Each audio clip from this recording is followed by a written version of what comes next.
Hey guys, it's Harry from MusicFeeds here, and I don't think the man next to me needs any introduction, but I'll give him one. It's Liam Gallagher. Hello. Hello, good. How are you? I'm good, man. You've been busy in Australia. You were doing Falls Festival over New Year's Eve. How are all those shows for you? Right, I liked it. The festival was good, not too big. Some of them big festivals can be a pain in the arse, you know what I mean? So I liked it because it was cosy and that. Played in Tasmania. That was a nice place to visit. I've never been there before. And yeah, all good. I've had a good time in Australia, man. It's been good. And you've been here for a while. You must have come About here. 2 weeks, I think. Yeah. You were supposed to be playing Enmore Theatre, but it got upgraded to the Horton Pavilion because Right. it sold out way too quickly. Right. And that show, I imagine, was Yeah, I enjoyed that one. And then we played in Melbourne or Brisbane. in Melbourne, yes. Was it? Yeah, Yeah. I get mixed up, but that was good as well. It's all been good, mate. And I'll tell you why it's been good, because I've not been going to the bars and that. Every time I go to the bars in Australia, I get in a lot of trouble, and then it seems to follow me around for the whole tour. Wait, how do you Just get go in out trouble? drinking and fighting and shit like that. Yeah. I always get into trouble, you know what I mean? So I've been keeping my head down, you know what I mean? Yeah. So I think I've had a pleasant time. When was the last time you were here? God, about 5 years ago, I think. Yeah, right. Has it changed? Has it changed? Not really. I don't think so, no. That's good. I mean, I like it because there's not many people there, is it? In England, it's Ramo, you know what I mean? It seems to me like it's a big place and that, but it's nice and clean and just everyone's not on top of each other, so I like that. I mean, I guess it's a completely different vibe from something like Glastonbury, which you did. Yeah, earlier, Glastonbury's mental. Oh, that's like something else. That, It's a city innit? of its own. But the festivals are good, man. I liked it. I enjoyed it. They look right. They look nice as well. They put a lot of effort into it. No, good for them. Aside from that, your album came out very recently, as you were. First release in 4 years since BDI. Now, in those 4 years, were you writing yourself, or were you just kind of... No, 4 years. No, I was in court a lot. I was going through divorce and some other kind of stuff. So I was spending a lot of time in and out of court with lawyers in the morning, in the lunchtime and in the evening. So there was a lot of that going on. So I didn't have much time to do anything else. And then when all that finished, I sort of looked at my guitar one day and I picked it up and I played a song, and I wrote this song called Bold. Then I wrote another song called When I'm in Need. And then someone from a record label said, look, do you want an album? Do you want a deal? And I says, yeah, go on then. And he went, have you got any other songs? And I says, no, that's all I've got. And he went, well, we're going to have to get a few more then, aren't we? Fair enough. And I said, well, I ain't got any. I said, so you go. So then we went off to LA to write with Greg Kirsten and Andrew Wyatt. And then before you know it, we had like an album's worth of songs. So it was all kind of happened really. I didn't plan to make a record, you know what I mean? I was going to sit at home and just fucking lick my wounds, you know what I mean? Yeah. After being divorced and that, and just, you know what I mean, and just one of them. But then it happened, you know what I mean? That's what happens sometimes in life. Things happen when you're not expecting it. Because I saw you comment once a few years ago, you weren't sure that you were going to do music again. No, because I prefer to be in a band and I don't play instruments, so making a solo record seemed unachievable, you know what I mean? And I thought, I'm never going to work with people that I don't know, you know what I mean? I thought that'd be just really awkward and weird, you know what I mean? Yeah. But it turned out that it was a pleasant experience working with people that I'd never met before, you know what I mean? So I'd definitely do it again. Yeah, and were you worried? Were you scared when you were writing this record? Were you like, No. shit, are people going to like this? Or? No, I wasn't scared. I never get scared, man. I mean, because I think I was definitely confident of the songs, but I wasn't.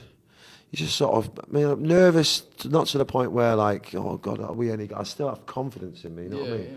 For sure, you know what I mean? I just thought there's been a lot of good records come out sometimes, and it's just not the right time if luck ain't there, you know what I mean? If people ain't listening, or you know, I wouldn't be the first one to put out a good record and it not happen, you know what I mean? So just thinking, praying like hopefully people are going to be listening, you know what I mean? Yeah. And it connects, you know what I mean? And thank the Lord that he did, because I don't know what else I'd have done if it had bombed.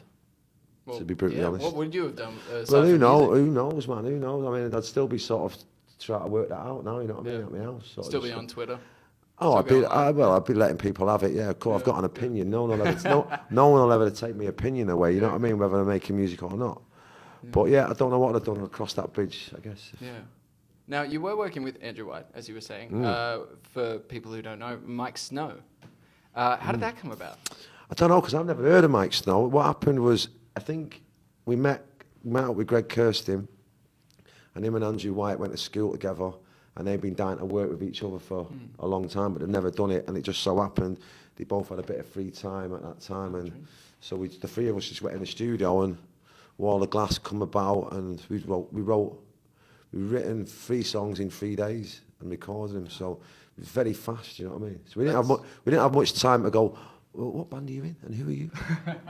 It was just like, we sort of just got on with it, you know what I mean? And then I went back to England, and then got inspired and wrote a few more songs, and I come back out and seen them again, and it was good, man. I thought it'd be well odd, you know what I mean, working with people that you don't know, but it sort of just happened. Is there anyone now that you would want to work with in the future? No, I'm not that way inclined of like, I don't know anyone for a start, you know what I mean? I'm quite happy to work with them again, you know what I mean? I don't believe that though. Surely you're no, I mean, there's loads of people that would sit there and go, oh, I want to work with Pharrell, or I want to work with Drake and all that. That ain't my scene, you know what I mean?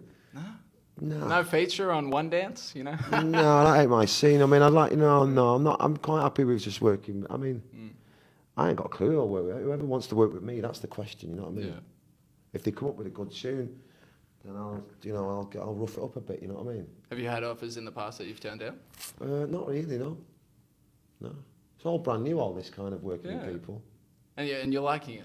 I'm liking it, as long as it's music that I do, you know what I mean? I don't want to make a dance record, I don't want to make a electronic record, I want to make rock and roll, you know what I mean? I want to sing rock and roll music, so as long as we can do that kind of thing, I'm quite happy with it.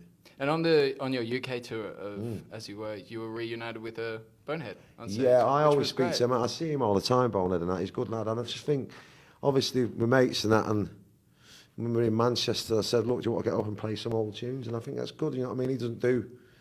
He's not doing much these days. That's, you know, he's just living his life and that, you know what I mean? But I think it's good to reconnect with old mates and that. Yeah. And he had a good time, and I know the crowd liked it. Besides the obvious person, is there anyone that you keep connected with in Oasis still?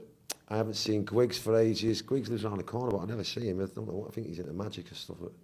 Into magic? Yeah, he must like just every time he sees me, just go. You know what I mean? I always think I'm sure he lives around the corner, like 5 minutes around the corner, but never see him, so I don't know what he's up to.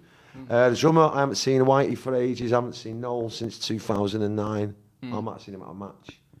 But I haven't seen them, but I wish them all well. Oh, that's good. I'm glad. Now, we were talking about this before, but at Falls Festival, there was a photo with you and a band, Luca Brasi, who you'd met. Okay. And they were all wearing this shirt. Oh, right. Is that who they were? A band? Yeah. Let's have a look. Who's wearing this shirt? Okay. So these shirts were created by another band called Camp Cope, and the 3 girls, and they had criticised Falls Festival for their lack of female artists. And also there have been a lot of sexual assaults at Falls festivals and Australian festivals throughout especially spiking in the last couple of years. Right. Now, for you, you were saying that you haven't witnessed this at a show or anything like that, no. But you obviously agree that a safe space for all punters should... I think they should have a mix. Going back to having, just having loads of lads on and people, guy bands and all that. I think they should have a mix of girls and guys, totally, man. But I've never witnessed any peculiar behaviour, man, down the front and that. But I've witnessed a bit of scrapping and that between girls and guys, and the girls have always come out on top. Yeah, you were saying that they're they want to be toughest careful. Ones at your gig. Yeah. I've seen them. Like, the guys going, she just did me. I might be about 80 stones, you know what I mean? I'm sure you was giving her a dude, going, she just did me. Max, come on, you know what I mean? But no, I've never witnessed any mad behaviour like that, no. And if I did, I'd stop the gig without a doubt and we'd point it out, you know what I mean? For sure, man. Do you think that there's still a, I'm not sure how into this you are, but do you think there's a culture of toxic masculinity in the music industry? You know what? To be honest, man, I got asked this a couple of weeks ago. I don't really know about the music I don't get involved in it, the music industry. I don't go to the parties. I don't hang out with the record labels. Just in general life then, I guess. I guess, there's dickheads everywhere, isn't there? Yeah. Without a doubt. Of course there is. Yeah, but I wouldn't know about the music industry because I'm not involved in it, if you know what I mean. I sort of just do my thing and get out. Fair enough. But there's wrong uns everywhere, isn't there? On both sides of the sexes, you know what I mean? Yeah. All right, well, no. Liam? Come on. No, I didn't. I'll let you off, mate. Don't you worry about it. Don't you worry about it. It happens, mate.